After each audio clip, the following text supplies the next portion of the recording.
नमस्ते दोस्तों। लोगों को बहुत ऐसे डाउट्स आते हैं कि क्या हम ओसीडी के साथ, एंग्जाइटी के साथ आईएएस या गवर्नमेंट जॉब ले सकते हैं कि नहीं। देखो, अगर आपकी ओसीडी एंग्जाइटी बहुत ज़्यादा है तो मतलब टेस्ट वगैरह में अगर उसको वो पकड़ा जाता है, ठीक है, तो फिर वो इशू साइकोलॉजिकल इश्यूज़ हो सकते हैं, पर मेंटल हेल्थ डिसेबिलिटी भी मिलती है। जैसे आईएएस पूजा खेड़कर के थ्रू ही मुझे पता चला कि उसने तो मेंटल हेल्थ की डिसेबिलिटी भी ली थी, तो मेंटल हेल्थ की डिसेबिलिटी भी मिलती है। बट मैं ना सच बताऊँ तो मैं भी गया था एक बारी हॉस्पिटल मेंटल हेल्थ की डिसेबिलिटी बनाने के लिए, ओसीडी की। उन्होंने तो मुझे साफ मना कर दिया कि अरे तुम तो इतने हट्टे कट्टे लगते हो। तो वो आई थिंक अगर बहुत ज़्यादा मतलब इंसान बेड पकड़ लिया है इंसान ने, या वो एक होता है, वो हमको और डॉक्टर से बात करनी पड़ेगी। बट जितना मुझे पता है, जितने रिसर्च के हिसाब से जो मैंने करी है, इंटरनेट से ही करी है मैंने, सिर्फ किसी डॉक्टर से तो बात करी है, तो डॉक्टर कहते हैं कि साइकोलॉजिकल टेस्ट वगैरह में अगर आप अनफिट दिखते मिलते हो तो ऐसा हो सकता है कि वो आपको मतलब ना आपको निकाल दे। ठीक है, साइकोलॉजिकल टेस्ट वगैरह तो होते हैं, बट मेंटल हेल्थ डिसेबिलिटी भी होती है। तो अगर आपको ज़्यादा है ओसीडी मतलब और ज़्यादा इश्यूज़ है तो आप वो मेंटल हेल्थ के का सर्टिफिकेट भी बना सकते हैं। बट आई विल सजेस्ट कि इन सब इश्यूज़ की वजह से इश्यूज़ है, पर आपको लग रहा है कि आप पढ़ पा रहे हो, तो मुझे लगता है कि फिर आपको करना चाहिए आगे। अगर आप थोड़ा भी पढ़ पा रहे हो, अगर आप बिल्कुल भी नहीं पढ़ पा रहे हो, तो मे बी आप पहले अपनी ओसीडी एंग्जाइटी मैनेज करो। क्योंकि मुझे ये पता है कि लोगों को एंग्जाइटी, डिप्रेशन, ओसीडी है, पर वो मैनेज्ड है, तो वो आईएएस आईपीएस बने हैं, ये मुझे पता है। ये मैंने मतलब लोगों की, आप अगर बायोग्राफीज़ वगैरह भी पढ़ोगे तो कितने सारे आईएएस है जिनको एंग्जाइटी था, डिप्रेशन इश्यूज़ थे, एंग्जाइटी डिसऑर्डर थे, पर वो आईएएस बने हैं, तो बन सकते हैं। बट यही है कि अगर आप साइकोलॉजिकल टेस्ट में अगर आप फेल हो जाते हो तो वो इशू हो सकता है। तो आपको एक बारी मेरे हिसाब से एक सिंपल फंडा है कि अगर आप अपनी आप पढ़ाई कर पा रहे हो ठीक ठाक, तो मतलब कि आप वो टेस्ट भी देने के लायक हो। अगर आप बिल्कुल ही पढ़ाई नहीं कर पा रहे हो, एक पन्ना भी नहीं पढ़ पा रहे हो, तो पहले आपको अपनी ओसीडी एंग्जाइटी मैनेज करनी पड़ेगी। भाई ओसीडी एंग्जाइटी, इतने थॉट्स आ रहे हैं तो पढ़ कैसे पाओगे? तो पहले मैनेज करो। कैसे मैनेज करोगे? एक तरीका बताऊंगा, लोग बहुत बोलते हैं डिसिप्लिन ये वो। सिंपल सा तरीका है कि एक्सेप्टेंस एंड कमिटमेंट थेरेपी समझो और उसको प्रैक्टिस करो डिसिप्लिन से। तो दो चीज़ें हैं। अब मैं दो चीज़ों पे आ गया क्योंकि लाइफ थोड़ी कॉम्प्लिकेटेड है, एक चीज़ से कुछ होता नहीं है, ये भी समझाने की कोशिश कर रहा था मैं। तो एक तो एक्सेप्टेंस एंड कमिटमेंट थेरेपी करो, उसमें कॉग्निटिव डिफ्यूजन और एक्सेप्टेंस का जो फंडा है वो तुम्हें बहुत हेल्प करेगा।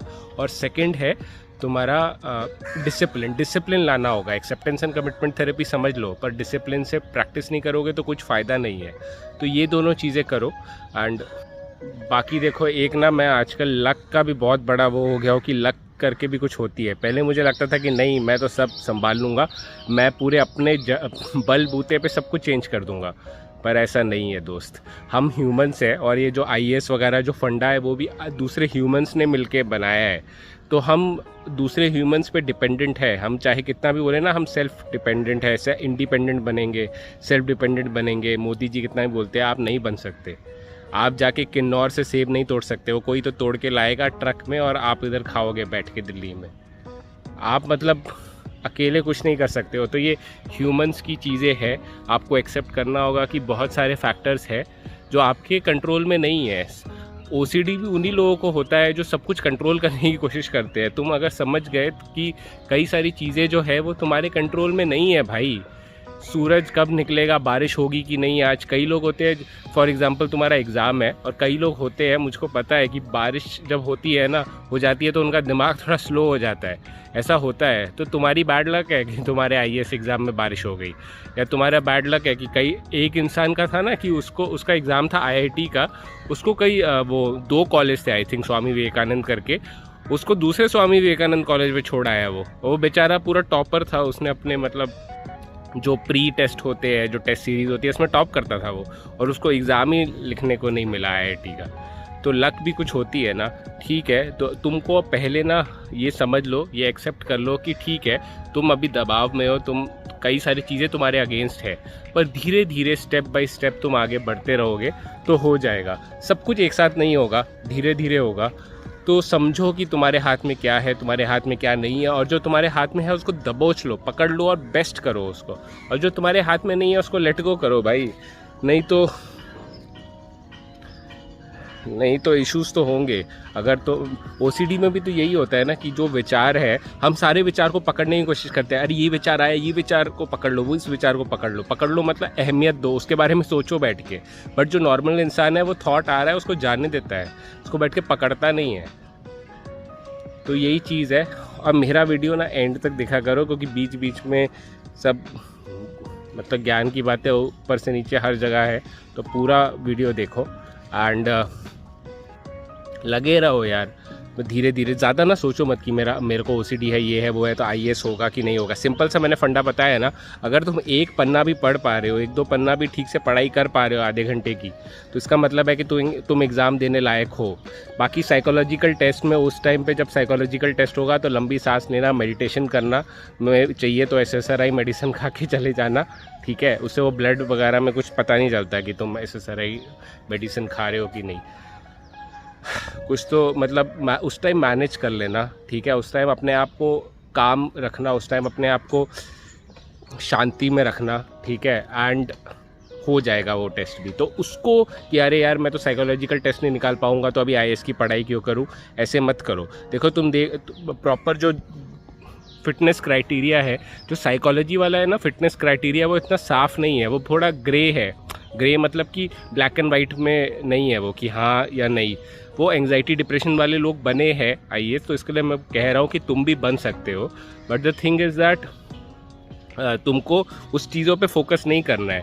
तुम पहले ये देख लो फिजिकल क्राइटेरिया ग्रेजुएट। अगर तुम ग्रेजुएट ही नहीं हो और बैठे हुए हो कि अरे मैं तो ओसीडी मेरे को है, मैं तो बन ही नहीं पाऊंगा। अबे भाई ग्रेजुएट तो बन पहले अभी आज ये करो कि पहले क्राइटेरिया देख लो कि आईएएस आईपीएस का क्या क्या है, और स्टेप बाय स्टेप उसको करो। वो देख लो कि वो हो रहा है कि नहीं हो रहा है जो तुम्हारे हाथ में है। अब वो बोलेंगे कि हाइट 6 फीट चाहिए फॉर एग्जांपल, आर्मी में कितनी हाइट, अभी तुम्हारी हो गई उम्र और हाइट नहीं बढ़ेगी, तो अब क्या करें भाई, आगे बढ़ो। कुछ और भी अच्छा होता है। जैसे मैं भी आर्मी नेवी में जाना चाहता था, पर मेरी फ्लैट फीट थी तो मैं आर्मी नेवी में नहीं जा पाया। बट मैंने कोई और कुछ किया, अच्छी नौकरी करी, राइट। जब मुझे नौकरी में टाइम वगैरह मिला तो मैं ये चैनल भी बना लिया। नहीं तो आर्मी नेवी में तो आई थिंक बहुत स्ट्रिंजेंट रूल है, लोग चैनल वगैरह नहीं बना पाते। आई थिंक फौज वाले जब अगर आप उसमें हो, सेना में हो, तब आप नहीं बना पाते। तो ऐसी कई सारी चीज़ें ना, कई सारी चीज़ें हमको लगता है कि वो नेगेटिव हुई है हमारे साथ, पर आगे चल के वो क्या पता पॉजिटिव हुई। फॉर एग्ज़ाम्पल ये भी हो सकता है ना कि अगर मैं सेना में अच्छा नहीं करता, या फॉर एग्ज़ाम्पल कुछ भी हो सकता था, राइट। तो सब चीज़ के पॉजिटिव नेगेटिव होते हैं। कोई चीज़ तुम्हें नहीं मिली तो उसको ये मत बैठो कि अरे यार ये मुझे नहीं मिला तो क्या, मेरी तो ज़िंदगी ख़राब हो गई है। फॉर एग्ज़ाम्पल एक कहानी है ना चाइनीज़, उसकी कि एक चाइनीज़ फार्मर होता है और है ना उसका घोड़ा भाग जाता है, तो उसका नेबर आता है, बोलता है अरे ये तो बहुत बुरा हुआ। तो वो कहता है मुझे नहीं पता अच्छा हुआ कि बुरा हुआ। तो अगले दिन वो घोड़ा ना 4 और घोड़ों को ले आता है साथ में, जंगली घोड़ों को। तो नेबर बोलता है अरे ये तो बहुत अच्छा हुआ यार, तुम्हें तो एक घोड़ा गया 5 घोड़े आ गए। वो कहता मुझे नहीं पता अच्छा हुआ कि बुरा हुआ। फिर उसके बाद वो जो जंगली घोड़े है उसको ट्रेन करते हुए जो चाइनीज़ जो फार्मर है उसका जो बेटा है वो गिर जाता है, ठीक है। तो वो गिर जाता है तो वो चोट लग जाती है, उसको पैर टूट जाता है। तो उसका नेबर वापस आता है, ठीक है, कि सर ये तो बुरा हुआ, तो घोड़ा आना बुरा हो गया आपके लिए। तो चाइनीज़ फार्मर अपना वापस बोलता है मुझको नहीं पता भाई ये अच्छा हुआ कि बुरा हुआ। उसके बाद अगले दिन एक मतलब 2-3 हफ्ते बाद ना एक जंग छिड़ जाती है, वॉर हो जाती है, और सब लोगों के घर से मतलब ना जो यंग लोग हैं उनको लेते हैं कि आप आर्मी में आओ, लड़ो, बॉर्डर पे जाओ। तो उसका जो बेटा है वो बच जाता है क्योंकि उसका पैर वो है। अब वॉर हो रही है, ज़्यादा अच्छी तरह से वेपन्स वगैरह भी नहीं है, ज़्यादातर लोग मर रहे हैं उधर, तो अच्छी बात है ना कि वो नहीं जाएगा, वो मरेगा, वो बच जाएगा। नहीं तो ऐसा होता है, पहले ऐसा होता था सब लड़के मर जाते थे, औरतें ही रहती थी, फिर वो औरतों को एनिमीज उठा लेते थे, और वो जैसे शादियाँ वगैरह होती थी वो सारी चीज़ें। तो लड़के बचने चाहिए। तो वो एक अच्छा हुआ, तो वापस नेबर आया, बोला ये तो भाई अच्छा हुआ। तो चाइनीज़ फार्मर बोलता है कि भाई मुझे नहीं पता अच्छा हुआ है बुरा हुआ। इसका मतलब ये है कि फॉर एग्जांपल तुम आईएएस बनो, नहीं बनो, तुम्हें अभी लग रहा है नहीं आईएएस बनूंगा तभी मेरी ज़िंदगी अच्छी होगी, क्या पता तुम आईएएस बने और पता नहीं बहुत ही बेकार मिनिस्टर के साथ तुम्हारा पंगा हो गया और उड़ा दिया। उधर तो भाई सीधा गोली चलती है, मिनिस्टर ने उड़ा दिया तो कुछ जस्टिस भी नहीं मिलेगा। कितने सारे आईएएस आईपीएस जेल में है पता है तुमको, वो देख लो, गूगल कर लो, कितने सारे लोग हैं। एक संजीव भट्ट करके है IPS गुजरात, उन्होंने मोदी जी से पंगा लिया था तो वो बैठे हुए हैं जेल में। तो जो भी है, ये सारी चीज़ें हैं, सब कुछ कुछ भी सही गलत नहीं है भाई। तो लक पे विश्वास करो, चुपचाप अपना काम करते रहो, ज़्यादा मत सोचा रहे यार मुझे OCD है तो आइस होगा कि नहीं होगा। अपना तुम चीनी डालते रहो, ठीक है, दूध में चीनी डालते रहो, दूध मीठा होता रहेगा। पर ये भी देख लो कि डायबिटीज़ ना हो जाए तुम्हें। इसका मतलब ये है कि पागल मत हो जाओ कि IAS नहीं हुआ, IPS नहीं हुआ तो मेरी ज़िंदगी ख़राब हो गई। मैं अभी देख रहा था एक YouTube पे एक बंदे का वीडियो चल रहा है कि 20 साल से तैयारी कर रहा है वो। सोचो भाई, उसने क्या ना शादी करी है ना कुछ किया है, उसकी ज़िंदगी क्या चल रही है। उसके घर वाले उसको, अभी वो बन भी जाएगा, 45 का है वो, 15 साल की नौकरी करेगा, क्या कर लेगा भाई वो।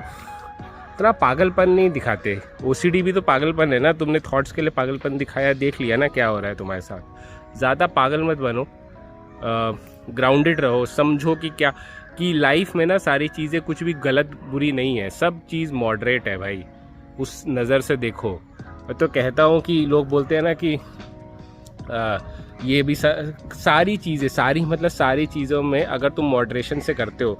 फॉर एग्ज़ाम्पल, लोग बाहर शराब पीते हैं ना, मैं ये बोल नहीं रहा कि शराब नहीं पीना चाहिए, पर लोग शराब कई लोगों की तो ज़िंदगी बच जाती शराब पी के, जब बहुत ठंड वाली जगह पे है वो शराब पीते हैं। या फॉर एग्ज़ाम्पल कई लोग हैं जो मतलब सोशल एंग्जाइटी होती है, वो बाहर जाते हैं, एक पैग मारते हैं तो उनको थोड़ा दूसरे से बात कर पाते हैं वो, राइट।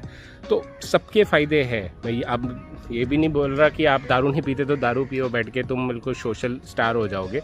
बट मैं ये कह रहा हूँ कि हर चीज़ के फ़ायदे नुकसान होते हैं, अगर उसको तुम मॉडरेशन में करो।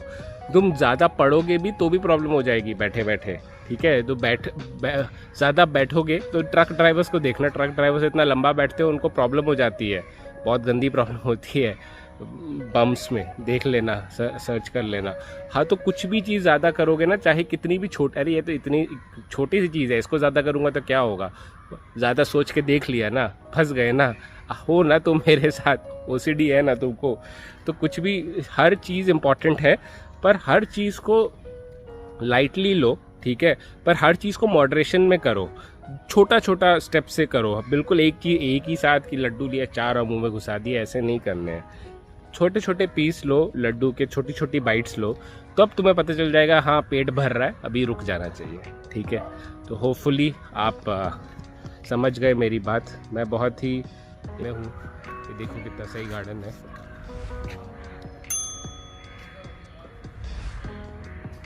तो ठीक है दोस्तों, मैं चलता हूँ अभी, और तुम भी बने रहो मेरे साथ। एंड लाइफ में कोई भी इशू हो, परेशानी हो तो घबराओ मत, डटे रहो, कीप फाइटिंग।